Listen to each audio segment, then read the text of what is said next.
at 6:30. We're good online. Can everybody hear? I'm assuming yes. Okay, great. Yeah. Okay, we'll go ahead and call the meeting to order and conduct a roll call. Lori Blake? Here, present, Andover.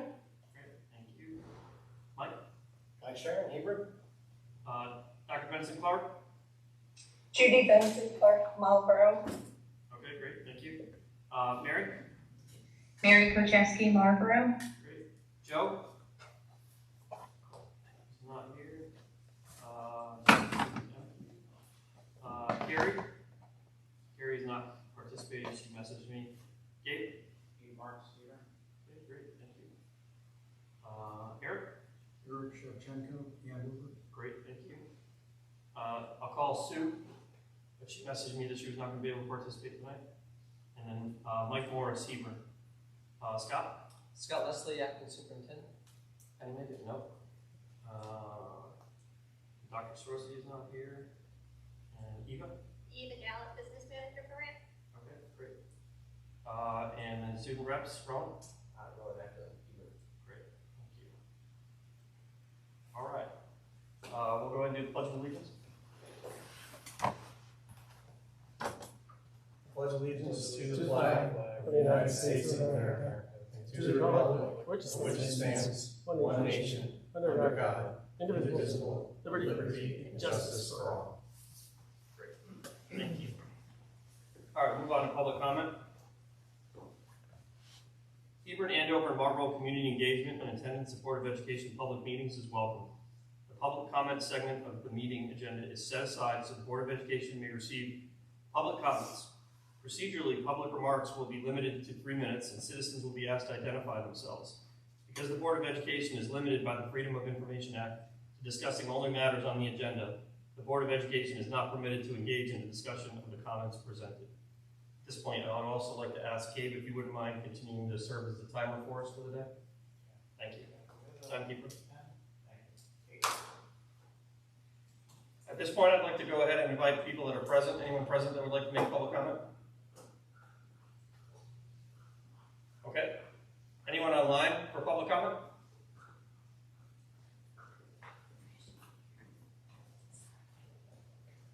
One more time. Anybody online for public comment? Okay. Hearing none, we'll move on to item 5. Student representative. Item 4. Add or deletions to agenda items. I do have a recommendation for addition. We did receive a resignation after the agenda was mailed out. Maureen Leone, who is one of our chemistry teachers, submitted their letter of resignation. So I asked that we add that to the consent agenda, and that would be 8.3. Okay. So is there a motion to add the resignation of Maureen Leone to the agenda, to the consent agenda, correct? Yeah. Yes. Today, as item 8.3. Okay, Eric makes the motion.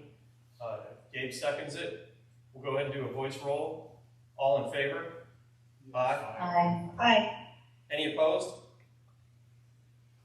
Hearing no opposed, that motion carries, so that will be added as item 8.3 to the consent agenda. Any other additions or deletions for the agenda? Okay, hearing none, we'll move on to item 5, student representative report. Roland, you have the floor. So, I mean, yeah, I just wanted to basically express my gratitude to the board of ed members for letting me basically do what I've been doing this past year, giving these reports and basically tuning into what goes on with the Board of Education. It's been an honor to serve as a student representative, and I've learned so much through the processes that I have gone through here. So yeah, I just want to say thank you again to each and every person here for letting me come to these meetings. It's been a wonderful opportunity, and I look forward to doing it this year. So I know it was very short, but again, I would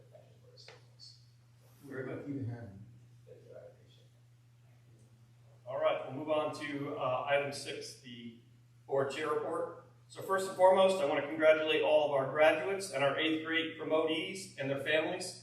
I thought both ceremonies were exceptional, and both groups conducted themselves in the manner that we would hope for RHAM students, and very appreciative of the students, the families, as well as the staff, faculty, our admin, maintenance, everybody that did everything to make those two events very successful and memorable for all involved.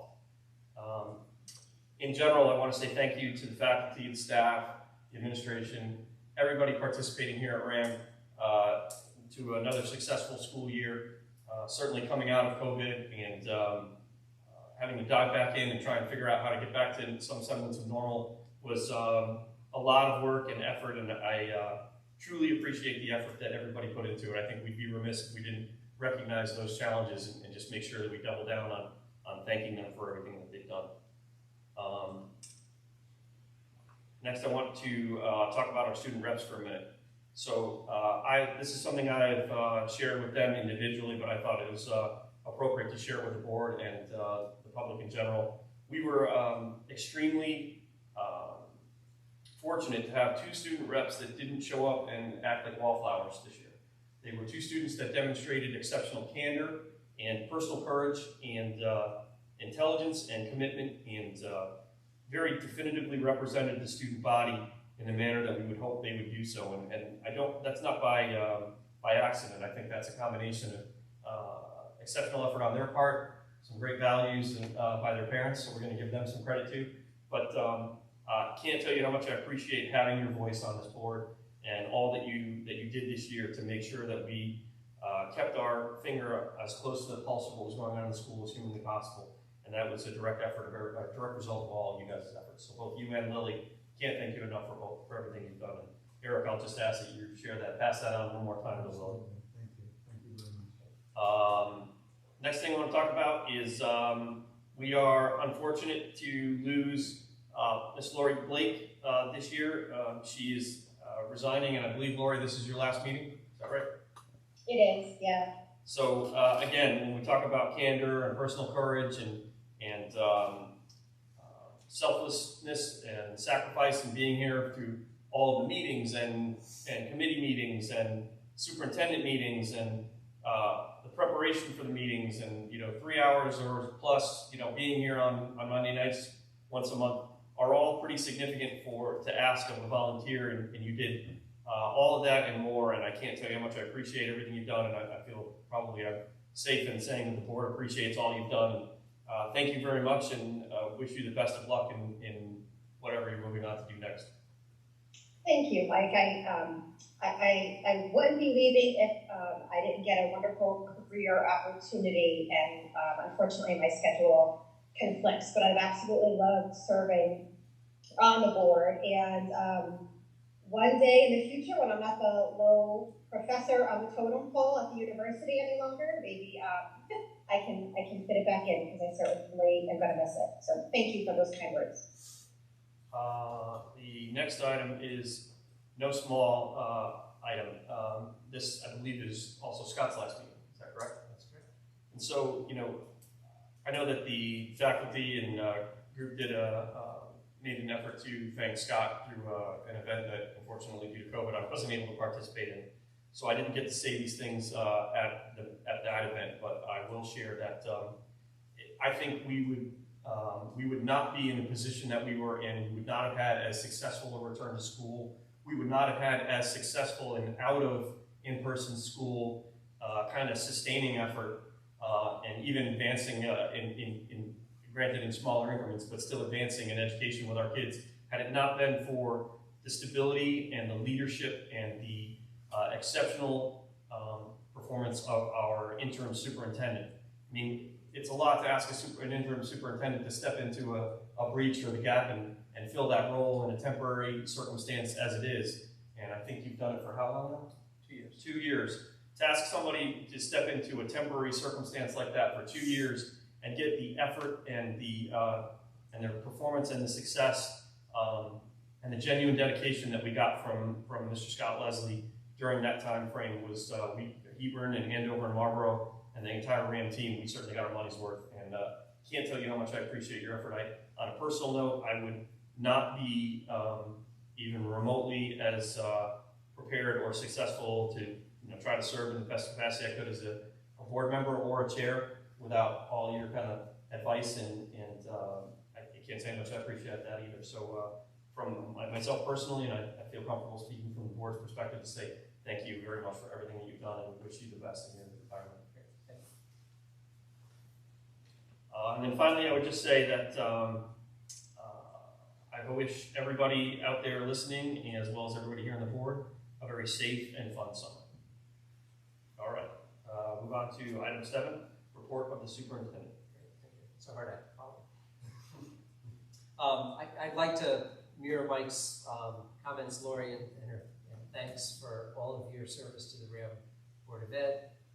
As Mike said, you did it with courage and really were just exceptional as a board member. I appreciate the support that you provided to our students and our staff.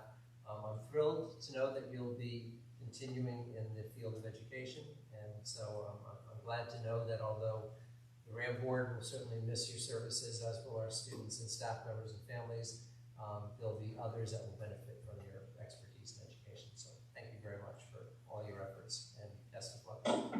Thank you. I really appreciate that. Thank you. On a business note, we did have our startup meeting today with Tom Irwin Corporation to begin the athletic field repair project. Just to give some context in terms of when we can expect some of that work to begin and when the full board will be back as part of that discussion. Right now, they're anticipating that the week of July 12th through the 15th, they'll complete the field analysis. So they'll be out here, they'll spend one day per field, so one day on the competition field, one day on the baseball field, one day on the 316 field, and then one day looking at the track. Once they've completed that, it'll be a few weeks before they receive the soil sample results that they'll be sending to independent labs. But they anticipate that they will have had an opportunity to meet with the facility subcommittee and review their proposals in time for a full board discussion at either the September or the October meeting. So you can anticipate that either in September or October, the board will have an opportunity to review the proposals, to look at the money that we have set aside and make some decisions on how much, if not all, what we can accomplish with those for those jobs. It's likely that you'll be looking at either spring, summer, or fall of 2023 when that work will actually take place. A bit risky to start any jobs like that in winter, so you can anticipate that that's the time frame that they'll be looking at it, and it'll be likely one field at a time. We've already had conversations with Dan Trudeau, our athletic director, who will be already starting to ask what are the options for each of our sports. So if they had to do competition field in the spring or the fall, what are the implications, and where might those teams that would typically be using those fields be able to find alternative spaces? So I think right now we're kind of in a holding pattern, waiting for the reports from Tom Irwin, but we're in good shape as well.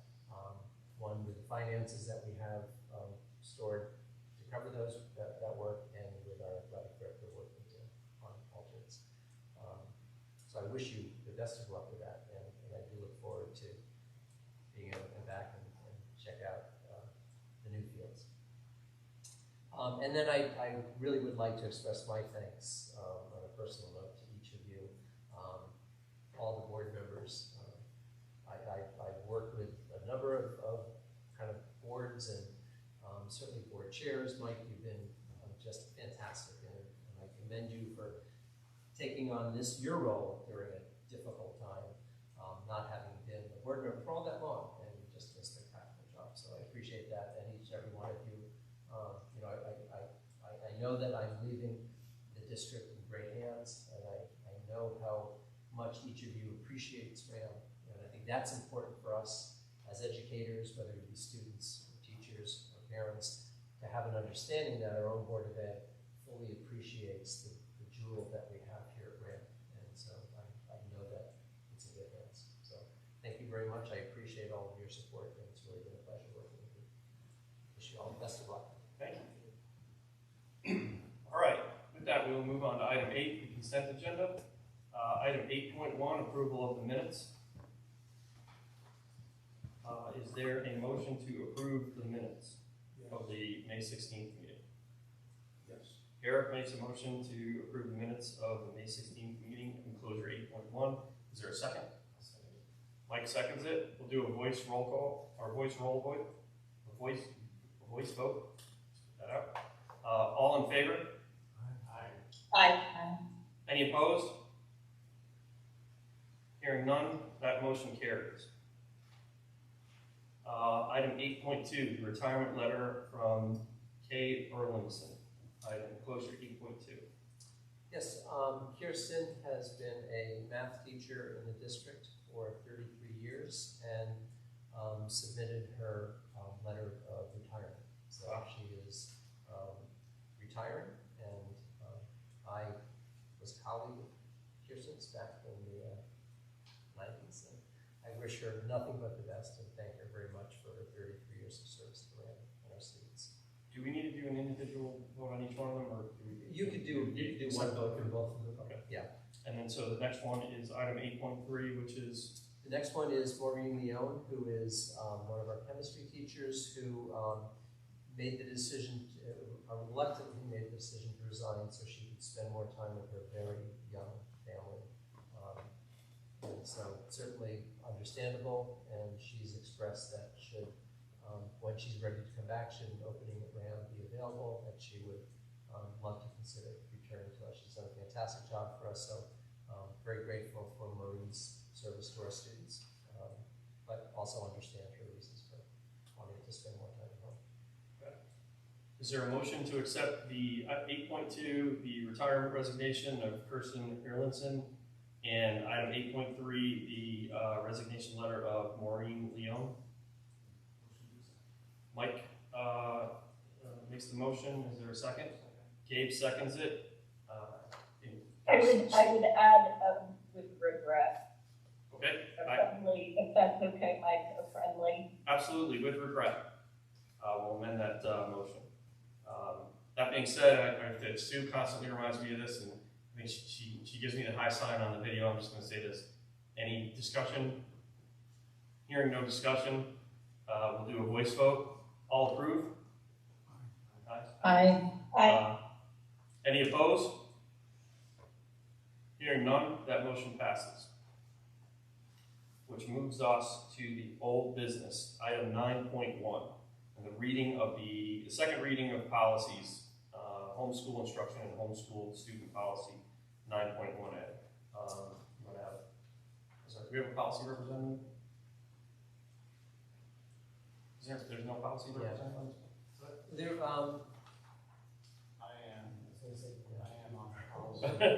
All right, well then you are elected. Do we need to read through the whole thing, or can we just talk about the differences? can I highlight Yeah, the why don't you do differences? that? And then, if you look at 9.1A, following some of the comments we received, we did make a slight, but I would say a significant difference on the second page under CII.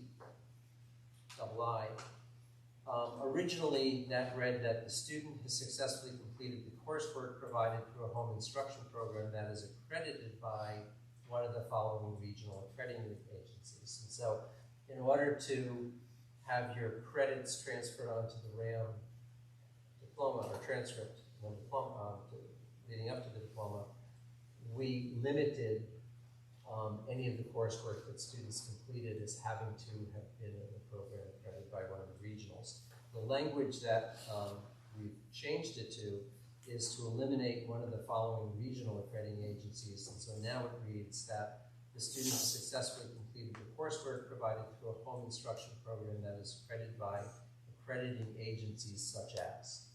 And what that allows the family to do is essentially take advantage of other accredited programs and then those would be suitable to be considered for the, or to be added to the transcript. And if I can put some context Please. as well, and I know, because I know there's strong feelings, regarding this particular policy. The one, couple of things I'd ask the board to consider. When a family chooses to have their student homeschooled, we certainly as a district will support them 100% in that process. But at the end of the day, it's really not that much different from a family who decides to withdraw their student from school to attend either a private school or parochial school. Once a student withdraws from RHAM, the board no longer has authority over that student's education, and rightfully so, the family takes authority. I would caution the board to really add anything to the policy that implies any board oversight regarding any homeschool programs, only because the students have withdrawn from the school, and we wouldn't want to put us in a position where a family who's putting their student in a private school may ask for something comparable, even though they've withdrawn their student from the school.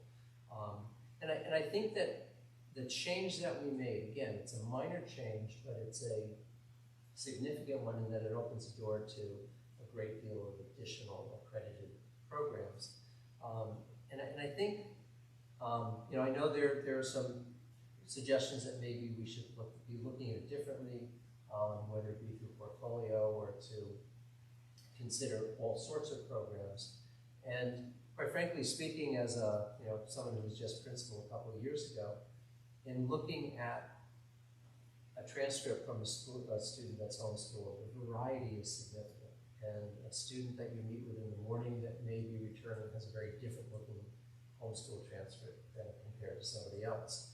And I think that actually putting the context of an accredited program into the policy actually benefits students coming back into public school, because it really allows us to award a credit that goes onto the transcript. I'd be concerned that if we open the door wide, we'd probably have fewer courses accepted, because once the administrators and guidance counselors are now saddled with the responsibility of judging the value of a homeschool program, I think you're likely to have fewer accepted, because quite frankly, some of them do look so different than the programs that we offer here within our own public schools.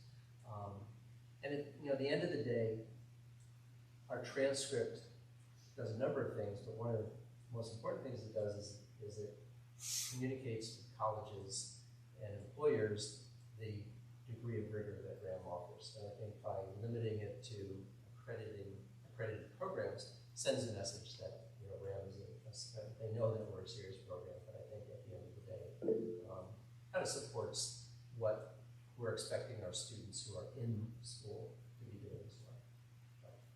Okay. Dr. Benson Clark, I see your hand. If you'd like to go ahead and add. Yeah, just agreeing with Scott.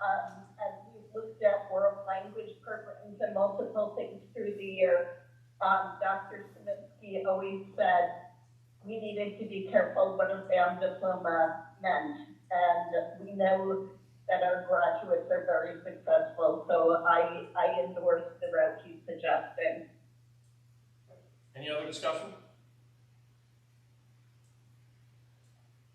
Okay, I'd like to just add, I received a email from one of our constituents who also happens to be a parent, and was, provided some very valuable feedback in the previous board meeting. Mrs. Stewart, she had reached out to me with some further comments, and but I don't think she had had the opportunity to see some of the newer language that was presented, and so I held off on responding to her until we had the opportunity at the meeting to present kind of the updated stuff, because I think it will influence a little bit more of her view on some of what that's there. I do think that there's some value to, and this is by no means a directive, but certainly a recommendation to the policy committee to reach out to her and get some feedback from her as we go into the third reading. If there's any reason that she may present some an alternative view that might be something that the policy committee would consider. And the reason I say that is because I think, based on some of the discussion with Scott about just the general circumstances of people going away and coming back in, it's not terribly common. It's not something that we all have a lot of experience in trying to manage and adjudicate. And these have been some trying times where there's been some kind of crazy decisions made. And I don't want to get too deep into the individual situation, but the circumstance where kids were being pulled out, not necessarily for any reason that there was something substandard about the school system, but purely for the health decisions of their family and extended members of their family. And so those are tough decisions that their families are making, and we want to be as supportive as we can. And I think that everybody's done that, but it's clearly not something that we have a ton of feedback, information, experience to draw on. And so certainly somebody who's as deep as Mrs. Stewart is and any other constituents that we have that have had some of that experience, I think we'd be remiss if we didn't invite them to at least provide some feedback to the policy committee as we go into kind of the last iteration of developing that policy and getting it proposed before the board. So that would just be some advice for the policy group. But I think Carrie Ferlino had reached out to me asking if that was an option that was available to the policy group. And as long as nobody presents to me a reason why they can't, I think I would advise the board to do so, or the committee to do so. All right. Any other discussion on the homeschool instruction policy? Sorry, go ahead. Sorry, go ahead, Laura. Oh, thanks, Mike. I think that's a nice sentiment, but I do want to stress that I agree with Scott's recommendation and explanation of, vetting through courses. The transcript from RHAM, that diploma signifies something. And when, I think we want to be as objective and as little subjective as possible when vetting through people, sorry, my dogs are waiting for dinner, vetting through homeschool transcripts. And so I like this new language because it, I think, gives people greater options, but it still ensures that there's something standardized, there's something objective about the curriculum of which they're coming from, which maintains the integrity of what that RHAM diploma means. And I think if we get away from that, certainly if the policy allows for wiggle room for certain circumstances or individual circumstances, I think we can run into problems. I've seen it on the higher ed side when, I worked for a decade for a college that was just developing. And in the beginning, the goal was to try to get as many students in as possible and, get people on track to higher ed degrees. And in doing so, certain standards of quality measures or assurances were foregone, were looked the other way. And it definitely ended up, in the end, coming back to hurt the college and no longer is a practice because once they became accredited and once they moved on, it just wasn't allowable. And you don't want to open the door for that wiggle room in a policy where something like that, even if it's for one, right? Really the amount, to me, is irrelevant. 1 or 100, it doesn't really matter. But you want to not allow that door to be opened because it compromises that integrity. And I think the way Scott explained it was really, clear. And I would agree with the policy committee's recommendation moving forward, even when you go into a third review. I think it's nice to speak to the person. I think that's lovely, and it shows that the board wants to hear the community and certainly consider. And I think ultimately we have to keep in mind Scott's recommendations. So fair enough. Any other discussion? So just as typically at the second reading, the board goes to the motion to either approve. Oh, I thought we went through the third. No, there's a second, yeah, so second. The board can do that, can approve the policy, and then the policy committee can certainly continue to look at it and gather information. Okay. Well, that being said, then I think under that circumstance, just I'll open it up one more time. Given that we're going to move, that we're in a situation where we should move forward with a vote on this, is there any further comment or discussion, given that we're going to move towards the motion rather than, I apologize, I thought we were going to be moving on for a final reading. Like I would say that I read through it and I thought that it was a well executed modification to the text. Okay. some amount of flexibility, but maintaining the accreditation criteria, which I think is important. Okay. Any other comment, Pat? Okay, if that's the case then, is there a motion to adopt homeschool instruction / homeschool student policy Enclosure 9.1A? I'll make that motion. Mike makes the motion, is there a second? I'll second. This is Lori. Lori seconds it, okay. Any discussion? Okay, no discussion, we'll go to a individual vote. Lori? Yes. Mike? Yes. Dr. Benson Clark?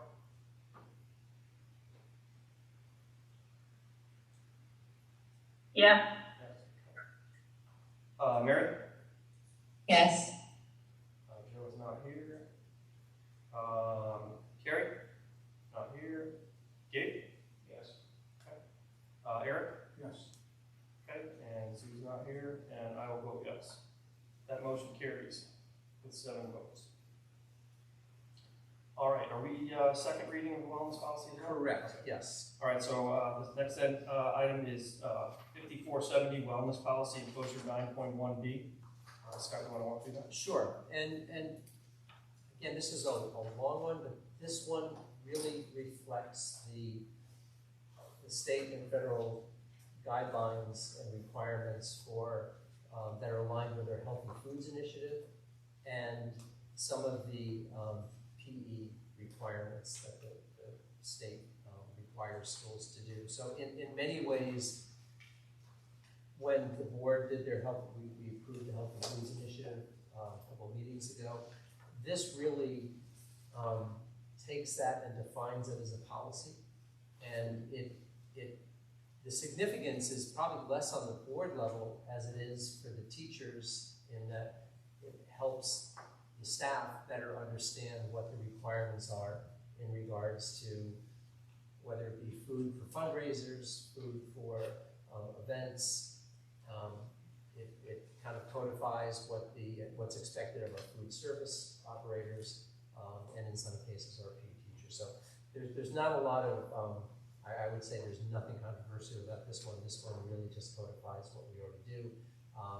We actually just completed a wellness audit, and part of it is the expectation that districts are approving policies like this. Okay. Is there any comment? Discussion?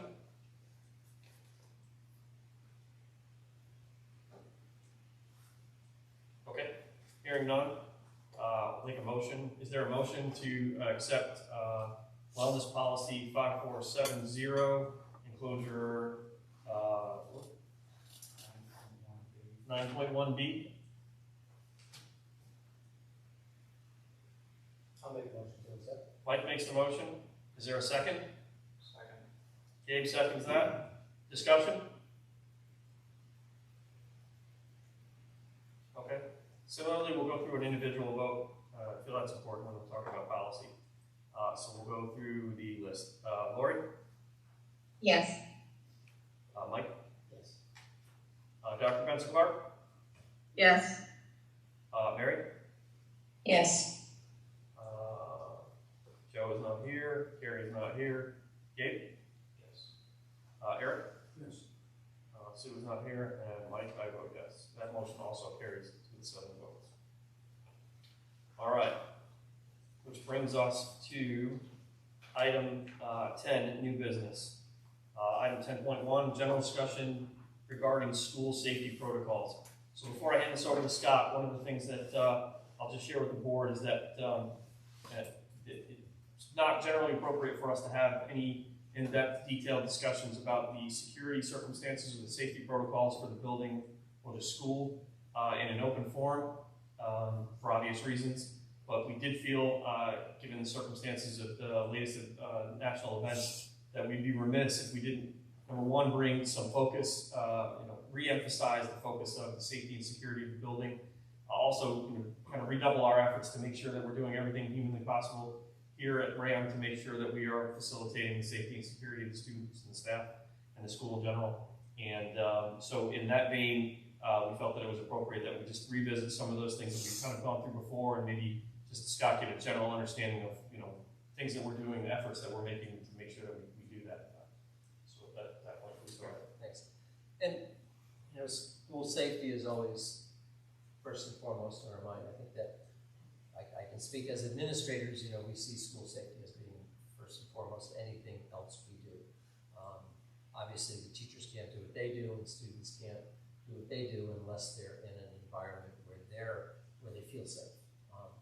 And you know, whenever you have a situation, you know, tragedy occurring anywhere in the country, it impacts us all. And it certainly gets us to asking the questions: are we doing enough? Certainly, following the recent tragedies, RHAM staff members were, you know, actively engaging with the administrators, asking, you know, could we do a better job of this? You know, are we watching out for this? Because oftentimes, as Mike stated, you know, we don't have these types of discussions typically in a public forum, typically in executive session. We certainly want to make sure our staff is fully aware of what the procedures are and the processes. But you know, there's certainly other things too which you don't want to necessarily make public as well. So you know, we have had some healthy discussions at the school level. Some of the things that you can anticipate and you'll hear about happening is that we actually have 3 audits that we're preparing for in the fall. One will be in conjunction with a special division of the state police who will do safety audits, and so they'll be here with us, walking the buildings with the administrative team, helping us better understand what their feedback and recommendations might be. We'll also be doing an audit with PERMA, which is a surprise audit, and it's one of these events that we don't have control over, and we want that. We want to make sure that the information that we get is not just under controlled situations, but also under just the normal day-to-day situations. And then Colin is working with an independent auditor to do the same. So there'll be a lot of information coming in, which is always healthy. And so you can anticipate that in the fall there'll be you'll have an opportunity to schedule an executive session to look at that. Some of the, or at least one of the items that I think the board needs to re-engage with, and certainly those of you who've been on the board for more than a few years will remember that we put a position in place to oversee security in the evening. And you know, when we moved from a more open campus to a locked building 24/7, one of the challenges we had was the afternoon, evening hours when, you know, we didn't have RHAM staff here at all times. And we have a mixture of evening activities that may be RHAM generated, whether it be a basketball game or a concert, or we also have a lot of outside events, dance groups and Boy Scouts and that sort of thing. So we did hire for a period of time an evening security individual who managed coming and going within the building. And there are some very positive aspects of it, and there were some wasteful aspects of it. And that position was removed just before the pandemic. And then, you know, obviously, for particularly the first year of the pandemic, we didn't have anything going on, and so there was no need for that position to even be discussed. Now that we are fully back in, you know, we have been managing it, and so the doors are locked after hours. As you know, most evenings, Ray is there to greet you guys and let you in. But, you know, I think the board would be wise to have another discussion about a more formal way of managing the afternoon, evening traffic in and out of the building. And on a positive note, there is money budgeted for that. That budget item has remained in the budget. So if the board decides that they'd like to implement something, even if it's mid-year, likely that there'll be some funds to be able to address some of that. We have, you know, one of the pieces that we've just completed that you'll be receiving feedback on in the fall is the student surveys that we conducted, and some of those questions regard specifically to safety. So you'll get feedback from students and staff members and parents on how they view safety. And, so you'll have to be receiving a lot of information. You'll have some decisions to make, and that's always a helpful thing, particularly as we learn more and more about what methods work and what methods may not work. Just one other piece I would add is that the district is also continuing its investment in ALICE training, which is the state-of-the-art kind of best practice right now for helping students and staff remain safe should an event occur. So that will still be an ongoing piece with training and practicing amongst the staff and students. So I'll open it up. Is there any other discussion or comment? Do we know at this point what the students feel safe? I can tell you anecdotally that the answer is typically yes. Yes. The feedback we get back from students is that they do in fact feel safe. Any other comment? I have a question. Please go ahead, Jude. Yeah, Scott reminds me, I know that we don't want to touch specifics at this meeting. Was there something put in place after Sandy Hook that we could have some kind of non-meeting about safety or something? I can't recall. I think we talked about having an executive board session. Yeah, it'd be an executive session. Oh, okay, so yeah, that same thing, okay. Yep, Thank absolutely. you. Any other comment? So look, I do want to take one moment just to say something, because there's lots of things that we discussed in here that I don't generally have some personal experience in, but security and safety to a certain extent are something that I have some pretty significant experience in. And quite often, and I don't mean to sound dramatic, but quite often, in our normal lives, we don't have things that are consequences that, are life and death. But the security can, in fact, be the one thing generally at school where it's life and death. And it's human nature to get complacent with security in every aspect of life. I've seen it in the military, I've seen it in security in corporate settings. It's just human nature. And so one of the things that, as part of the discussion with Scott and our expectations of our RSO and what we expect to get out of some of these efforts that Scott outlined about getting smarter about what we can do better around here and work through that as a board. The easy thing, the low-hanging fruit is to just hold ourselves accountable. And not from a perspective of trying to, gotcha or for, some sense of disciplinary circumstances. I mean, overt, blatant on purpose, violations of that's a different story. But again, it's more about just understanding that we're all human. We all get complacent. We all make mistakes, honest mistakes.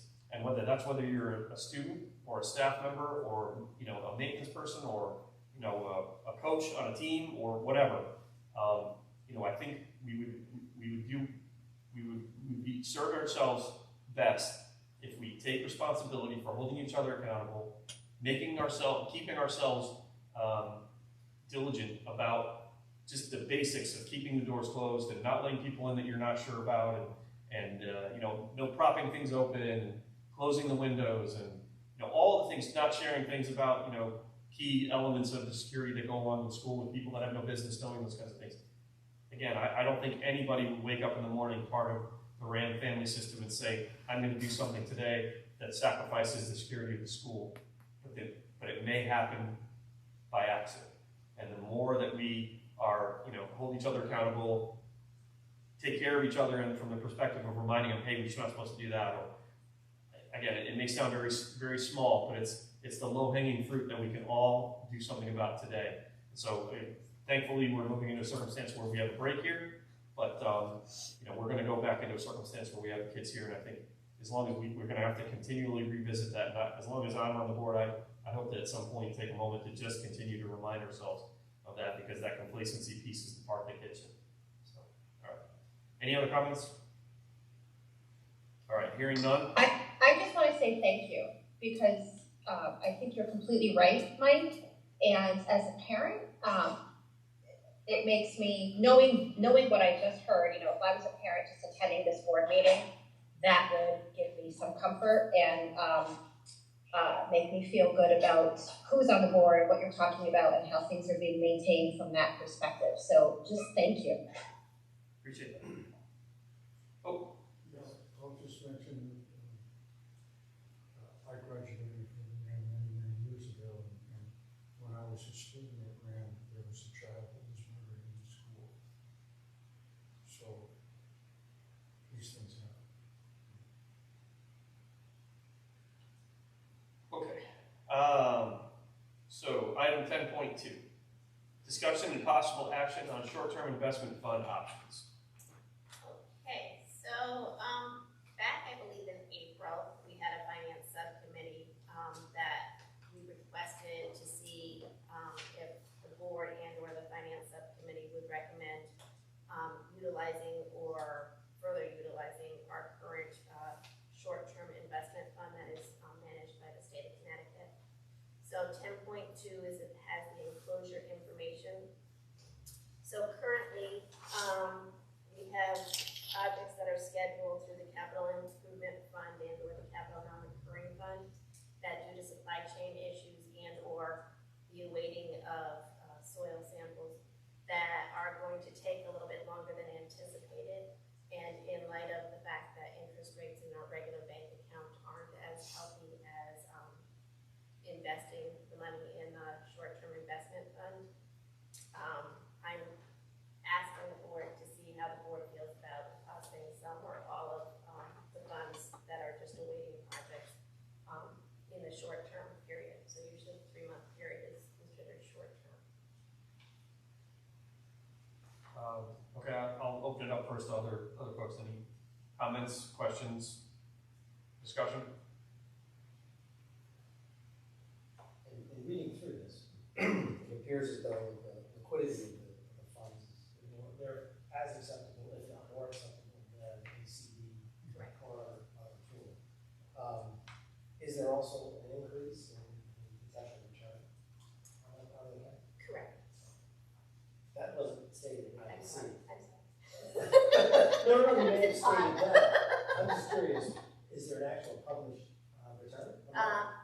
No, I couldn't find one that was actually published. So in essence, I think it depends on the day that we invest the money as to what would happen. So yeah. Makes sense based on the volatility of markets. Okay. I guess the question that piggyback on that is the guaranteed return. Is this like a certificate of deposit? It's not. All right. So the history is. The history is that it runs well. We here currently have had an account that nobody knows when or why it was established. So that $33,000, I would assume, outside of asking the auditors to trace it back for us, would go to again like a capital fund or that thereabouts. So it's, I mean, the money since I've been here, and it's been a little over 4 years, is steady. So knock on wood, we haven't lost any. So it basically seems steady. So not guaranteed, but it seems to manage. The state of Connecticut seems to manage it well. So. And what's the time frame that you were looking to do? So if the board were to approve it tonight, then starting this week, we would go to make sure we know how to deposit the money in there and deposit the money. And there's not a definitive time frame like a CD or anything. This is more of a. It's whatever we say. So we can invest it and pull it out as necessary. Okay. Yeah, they describe it as a money market fund. Yeah, right.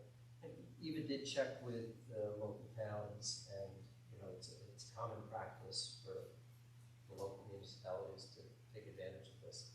Just because leaving it in a savings, it doesn't buy anything, at least it buys you something. We're kind of in I think, a strange economic point in our country right now where both bonds and stocks are down this year. Usually it's one or the other. But having, and that would give you some hesitation, but at the same time, you never want to think that you're smart enough to time the market.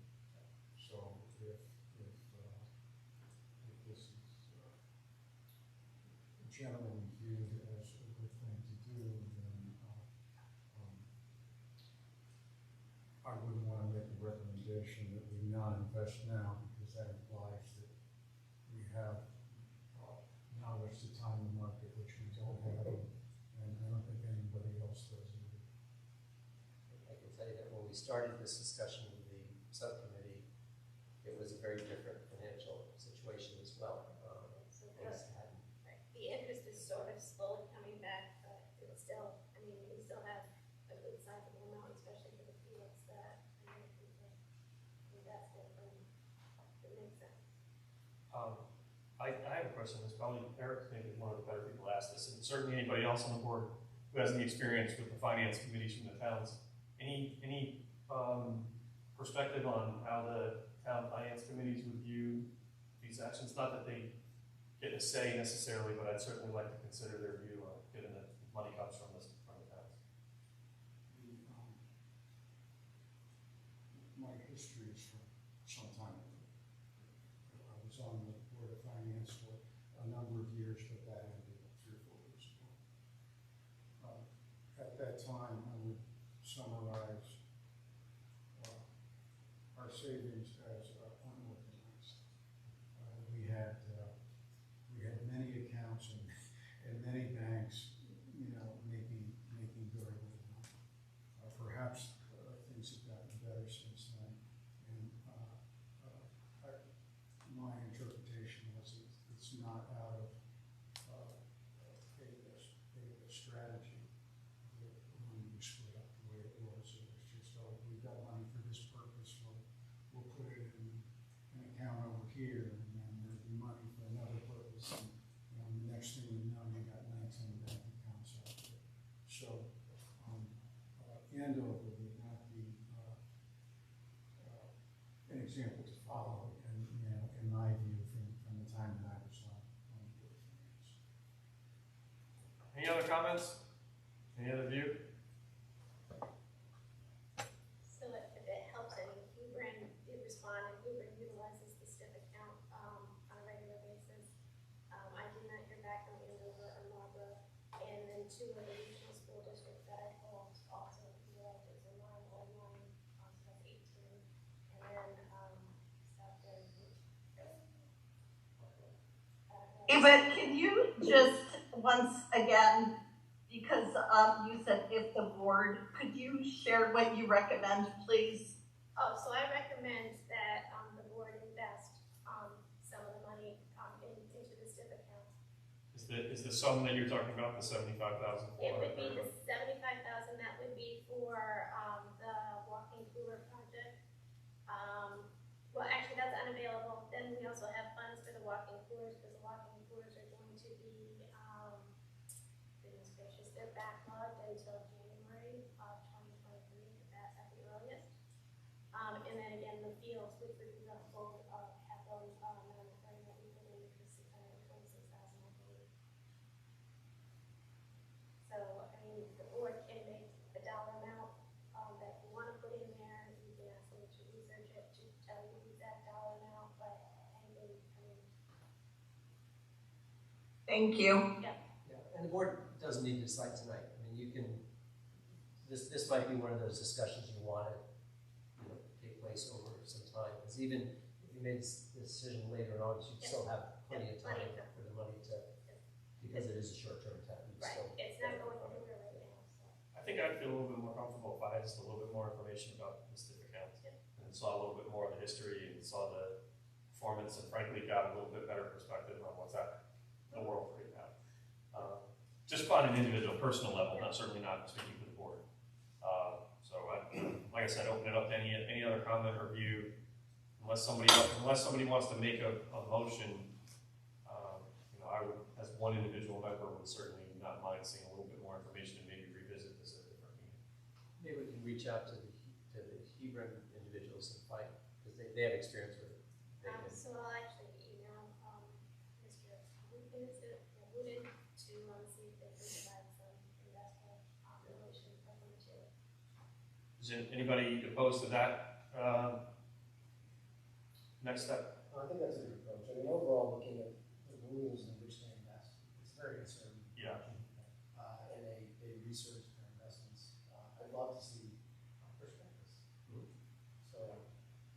or even historical. Okay. Well, at this point, unless there's other comment or discussion, or unless somebody wants to make a motion that's outside of tabling or moving this discussion forward to the next meeting, and in the interim, hopefully gather a little bit more information so that we can make a more informed decision. Just, again, one person's input. I love the idea of doing this. I just want to make sure that we're careful with funds that I think we have some pretty specific purposes for, and I'm sure to go short on that. But I would love to be able to have some extra funds to do more with it. So I totally agree. Just love to see just a little bit more information. All right, unless there's any objection to that. All right, hearing none. At this point, we move on to 10.3 in the financials. Okay, so 10.3A is in your packet. So the net favorable position at the end of May 31st, 2022 is approximately $842,195. We need to back off the shortfall in revenue, which as of May 31st was $353,777, leaving a net favorable position of $489 and $489,118.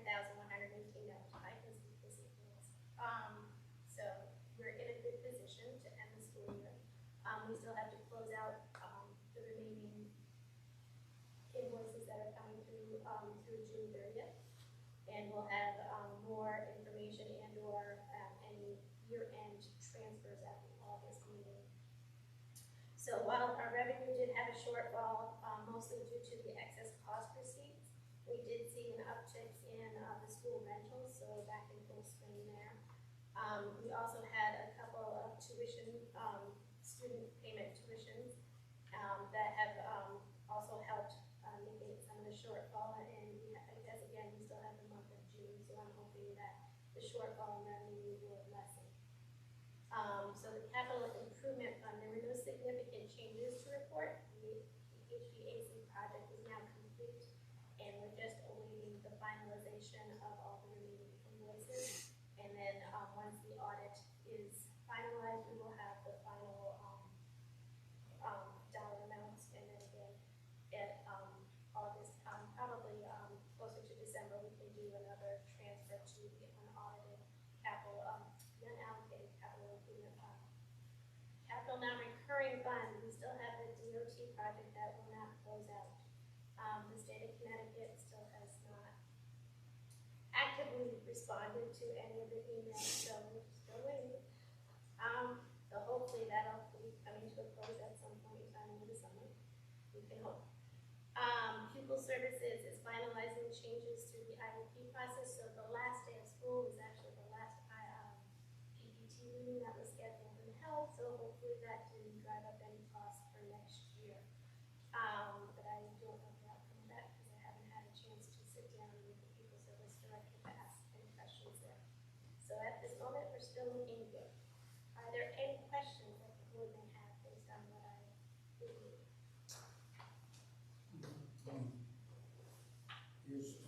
At the end of a fiscal year, would it be typical to have, let's say, $500,000 favorable? So it depends on the year. Sure. So in this year and last year, because of the bus driver shortage, and not being able to run all our buses, we're going to see a little bit more of a favorable position. But yes, it can be difficult because there's changes, yes, because we have staff changes, we have changes in benefit elections. Those are usually our highest costs. We also have changes in student movement. So if we had a high cost special ed student that we brought back into district, that would save us money, but on the reverse, we can have one go back out and be very expensive. So yeah, it can swing, the pendulum swings. Gotcha, thank you. Okay. Any other discussion or comments on Eva's presentation?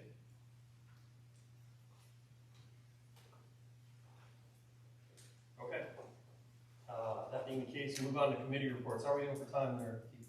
Oh, you still have. Oh, we need to do that. Sorry, we have to do these. My bad. I got excited. We're talking money here, so Yeah, sorry, I got excited. Takes me a little bit. Okay, so 10.3B student activity counts, and basically as of May 31st, the student activity counts are in balance with Webster Bank, which is always a good thing. Are there any questions on the student activity count? Okay, hearing none. We'll go on to 10.3C, the food service monthly expenditure reports. So let's see. So the one positive is the funds for the supply chain grant were received. We received the entire $26,215. And then during the month of May, we've already expended $10,306.60 of that, leaving a positive balance of $15,909 for next fiscal year to purchase more of the items that might be a higher cost due to the supply chain issues such as paper, produce, whatever else is coming down the pipe that we seem to have shortages in. We are looking in very good position. Our ending fund balance currently is, as of May 31st, is sitting at $127,652. The net income for the year as of May 31st was $53,919. So I have to say that the universal free program that was running seems to have provided the district with good jumping back point to put us back into the ball. Are there any questions that the board may have on food service? Okay, so hearing none. 10.3D. So this Actually, I'm sorry, I apologize for interrupting, but let me just, in the same vein of trying to park the money that we're not going to be using anytime soon to earn some interest, is there any ability to forward purchase and or think ahead about, it seems to me, based on the news that at least I read and hear, that we're anticipating, potentially greater costs moving forward that probably will impact the next school year anyway. Is there do we do anything about leaning forward on, purchasing from the perspective of, paying up front for, products that we know we're going to use and potentially taking advantage of costs that they are today versus costs that they might be significantly different tomorrow? So unfortunately, no, we did not. So what happens is to pre-purchase for next school year requires the Board of Education's approval on items. So administratively, we cannot pre-purchase for next school year with currently funded. So there aren't any items that come to light. So like the one item that what I'm trying to do with the capital non-recurring capital improvement fund is still our refrigerators for the time that we budgeted. So Michael got a quote, I believe, in October, November for the budget season for the walk-in coolers to be replaced. So by the time the purchase order and everything went through, they are now approximately $13,000 more than anticipated. So we're going to have some of those ups, and we might have some swings down also, so we're going to have to work with it. So there's no way to take this year's budget money for 22, 23. So we can't take fiscal year 22 and pay for anything out of 23 without the board's approval. So had we come with a list of items for tonight's meeting, that could have been done. But potentially for next month's meeting, the next meeting we could do The that. next meeting is in August. And we put this Oh, year's because over. it's right. But Whitson's will already start that processing, so they may be actually purchasing. So food-wise, so from As food is more. Oh, Yeah, sorry. yeah. So from that perspective, whatever, so we get food commodities, DOT commodities and produce. So there's items in the refrigerator that are waiting. They pre-order kind of thing, but there's no vehicle to pay for that using anybody's funding. So it's just rolling a different cash basis. So, That's unfortunate. Yeah. Okay, I'm sorry, was there somebody online that had a comment? Okay. All right, sorry, thanks. I just, yeah, no worries. doing it at my own house, I thought maybe we ought to Just, at least discuss it here. just one other piece of this, that as Eva indicated, the state still hasn't informed us whether it's going to be a free lunch again this year. And so we're already, looking ahead and we still don't know. And most boards of ed are having their last meeting right about now and anticipating not meeting until August. So it's not out of the question that that decision may come down well before the August meeting. Colin will certainly inform the board of that, but don't be surprised if an announcement goes out to the district indicating that lunches may be, please don't misunderstand me.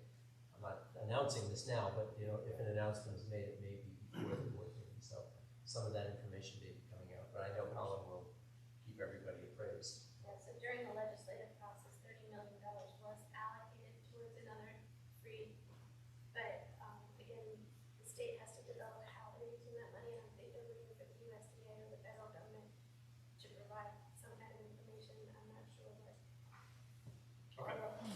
Okay. I don't know how many hands are in the pot to try to figure out that. Thank you, Yvonne.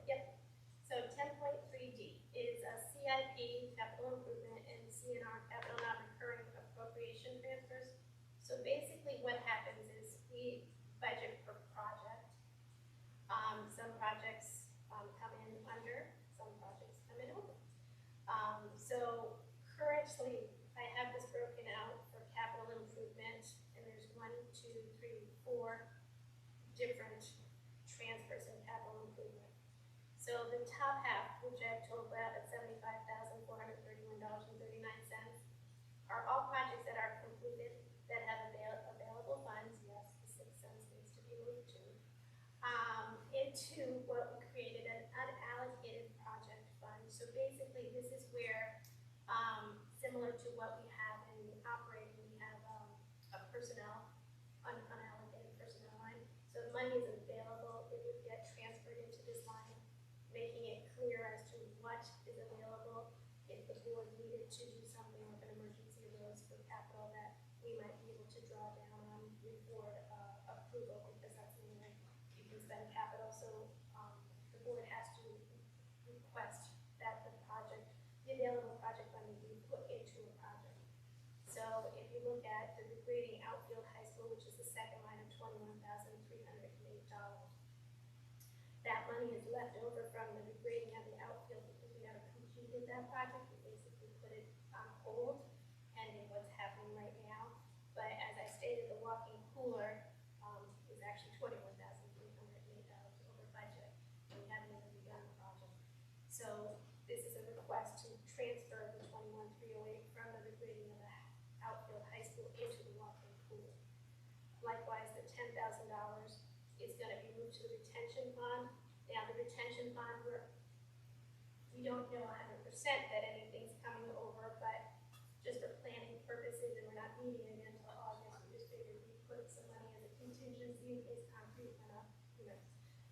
And again, there's $1,876 that we'd like to move from the outfield into the kitchen floor project, because also some of that is coming in a little bit higher.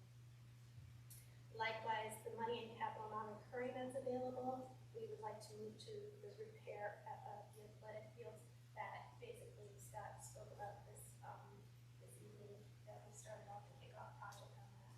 So this is just a way to clean up the accounts, because these projects are done, some of them done for a few years or a couple of years now. So we just like to roll the money and make it copacetic, clean, and that way when someone asks how much is something somewhere, we can answer without having to do our own research. By having it in one account, we're not saying, well, you have 10,000 here, 8,000 here. We just have 78,000 that's available for the board to move to other projects, whether they be new projects or projects that may be coming in over budget. And we have signed contracts on some of these, so that even the higher prices are set, so that should there be further increases, we won't be subject to those. But nonetheless, as you can see, no one's immune from the supply chain challenges that we're all facing. Okay. Go ahead. Yeah, forgive me, I have managed to forget the difference between capital improvement and capital non-recurring. So capital non-recurring is what was previously 1%, is now 2%. So the money that the district keeps as the legislation. Yes, thank you very much. And Thank you. Go ahead. Just a quick point of clarification, you mentioned there were 4 entries. So on top, yeah, so see that whole big group is one, that's 75,000. And then the 21,000 would be 2, the 10,000 would be 3, and the 18 would be 4. And then capital non-recurring is 1, so that's fine. Okay, gotcha. Just so I'm clear, all these ones listed in the collective one that goes under the 75,000, these are completed? These are completed projects. And this was overages from the original estimates that we budgeted for? Okay, got it. And whoever makes the motion unfortunately has to do it from project to what I have, project from project to, and then we'll do it together. So they'll have to read each of the projects on the first one, so it's probably best to do 5 motions. Yeah. Okay, got it. Okay. Now, is there any other discussion, concerns, comments? All right. If that's the case, then I'm going to try and make this as easy as I can. We'll start off with the first one and say, is there a motion to move capital improvement money for the EIFS repair in the amount of $155.20 to the unallocated project, as well as $65 for the rubber stair tread to the unallocated project, as well as 6 cents from the room 123 carpet / VTC replacement to the unallocated project, the $23,986.04 from the remote access project to the unallocated project, $1,395.40 from the zero turn mower project to the unallocated project, the $33,775.75 from the competition field perimeter drainage repair to the unallocated project, the $14,003.94 from the regrading outfield high school field unallocated project to the unallocated project, the $1,050 from the drum sanding gym floor project to the unallocated project, and the $1,000 from the development athletic facilities strategic plan to the unallocated project, totaling $75,431.39 in total, moving to the unallocated project. Eric makes that motion. Mike? I'll second it. Mike seconds that motion. Discussion? We'll do a voice vote on this. All in favor? Aye. Aye. Any opposed? Hearing none opposed, that motion carries. Next, I'll ask, is there a motion from capital improvement to move $21,308 from the regrading of the outfield high school field to the walk-in cooler project? Mike makes that motion. Second? Well, I'll second it, Mary. Thank you, Mary. Any discussion? Hearing no discussion, we'll do a voice vote. All in favor? Aye. Aye. Any opposed? Okay, that motion carries. Moving on, is there a motion for capital improvement to move $10,000 from the regrading of the outfield high school field to the retention pond project? Mike makes the motion. Is there a second? Second. Gabe seconds that. Is there any discussion? Hearing no discussion, we'll do a voice vote. All in favor? Aye. Aye. Any opposed? That motion carries as well. And finally, the fourth, is there a motion for capital improvement to move the $1,876 from the regrading outfield high school field to the kitchen floor project? Mike makes the motion. Gabe seconds it. Any discussion? Hearing no discussion, we'll do a voice vote. All in favor? Aye. Aye. Any opposed? Hearing none, that motion carries. Do we need to do a separate one for the capital non-recurring as well? Okay, and it's similarly both. Okay. Yeah. All right.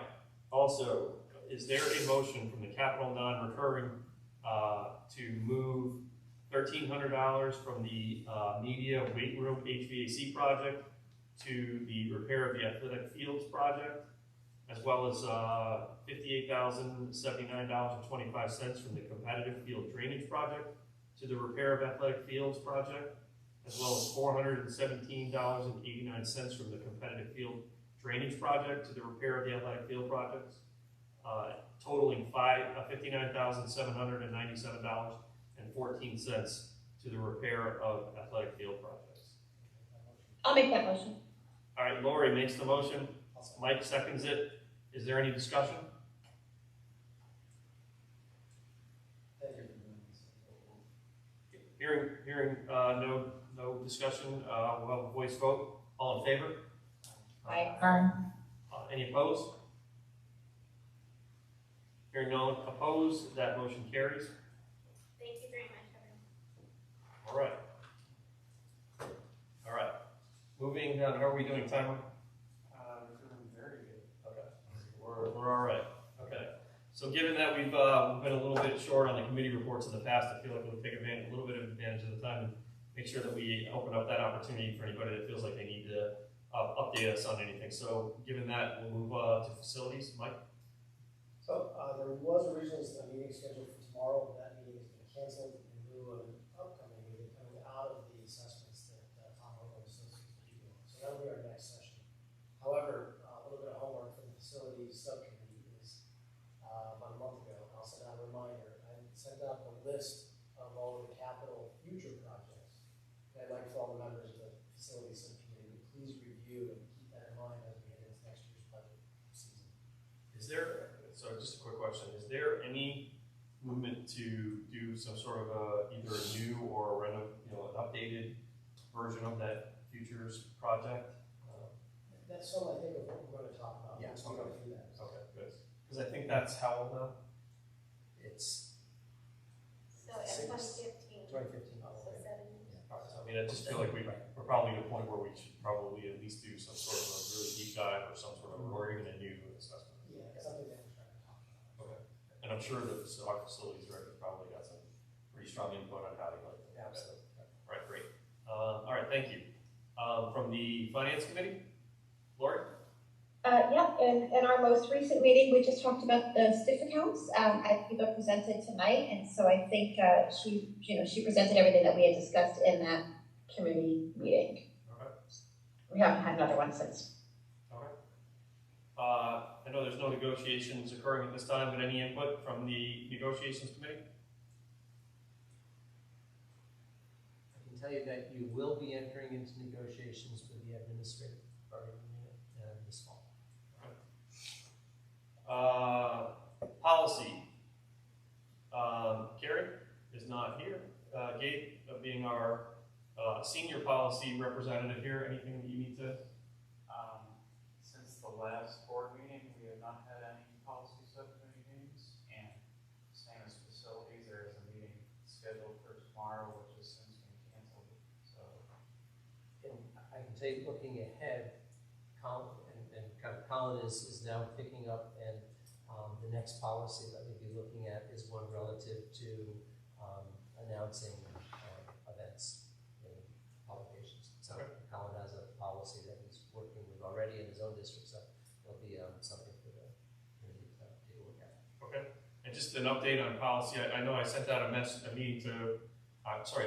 to the board, but in reviewing the policy, the current policy committee composition, and in light of losing two of our board members to resignations, that opened up one spot there, and I asked Eric to fill the open spot, primarily from the perspective of wanting to be sensitive to the idea of having all three towns represented on things that are key, such as policy. So with Eric joining that committee, that rounds us out as having one representative from each town, and I think that's a good balance going forward for us.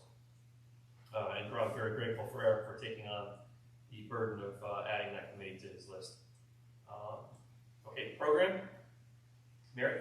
Yes. We met quite a while ago. I think it wasn't last month, but the month before. Penny and Chris came, and they presented some information that resulted from a school-based committee that is discussing the current senior portfolio process. They've come up with some really creative ideas, I think, to help make the portfolios more interactive and to really better showcase student learning. And the committee is going to, I believe, come in the fall to present information to the full board. So it's something to look forward to. I think it's a really exciting change that they're looking at. Okay. Okay. Then we move on to facilitators. EastCom, Dr. Benson Clark. Yes, actually, our meeting is tomorrow. We have a meeting, an executive session meeting, and there's a lot going on in EastCon, including there will be new leadership. So Mr. David Irwin is heading that at this point. So I can update you after tomorrow.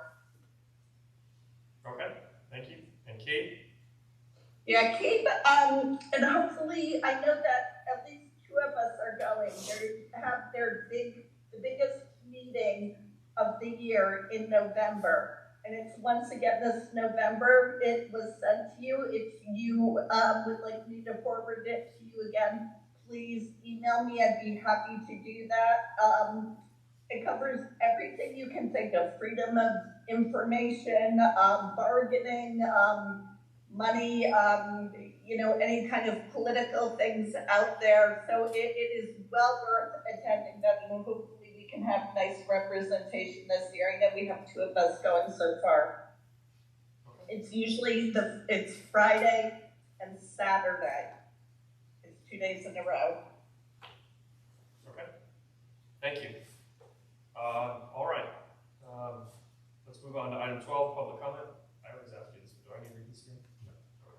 No. Just keep in mind that the initial statement for public comment at the beginning of the agenda still holds true.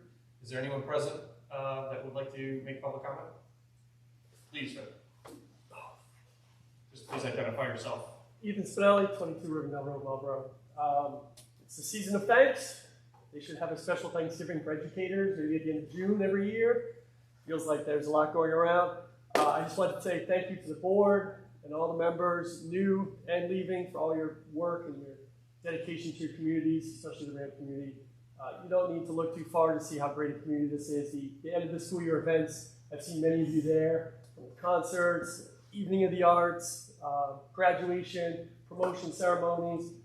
They were fantastic. I want to thank Judy and any of the other board members that helped organize the mental health awareness walk. I had a chance to attend. I thank you for the invite for that. It was a great event. T-shirts, balloons, live music from RHAM students. I got to walk around the lake and catch up with some former students I had not seen in a long time. So I thank you for that. Tonight, I'm glad to hear about safety, another concern. I would agree with Scott. Our students and faculty do feel safe at RHAM, and we've always considered that this to be a safe place, but it may be time to take a look again and have those conversations. Very important. And I want to thank our administrators, middle school and high school, for all they've done to make this another successful year. We've thanked Scott enough, so I'll keep it brief, but thanks again, Scott. You've had a heavy burden on your shoulders the past couple years as superintendent, but you've really carried on the RHAM tradition for a long time before that. We look forward as teachers working with the new superintendent and really making sure he adheres to that culture and climate that Scott's helped establish over many, many years now. So we appreciate that and look forward to it. On a personal note, I have been reelected again as the REA president and representing the teachers. So I know summer's a slow time for the board, but if there's anything over the summer you think I can help you with, please feel free to reach out. I'll be in and out over the summer, but I'll be glad to help with anything that you might need help with. So with that, as a reminder, summertime officially starts at 5:13 a.m. tomorrow morning. So I hope you all have a restful and relaxing summer. And we've all earned it. So thank you very much and enjoy. Thank you. Is there anyone online that would like to present public comment? Anybody? Okay. Hearing none, the informational items from agenda item 13 and 13.1 and 13.2 are available. Is there any discussion or comment or anything you feel like we need to cover? No, I don't think. I think we covered all in terms of the end of the year events. Okay. And And then finally, I guess, is there a movement, a motion to adjourn? All right, thank you. Is there a second for that motion? Mike, second that motion. So, motion to adjourn, all in favor? Any opposed? Any opposed? Hearing none, this meeting is adjourned. Thank you all.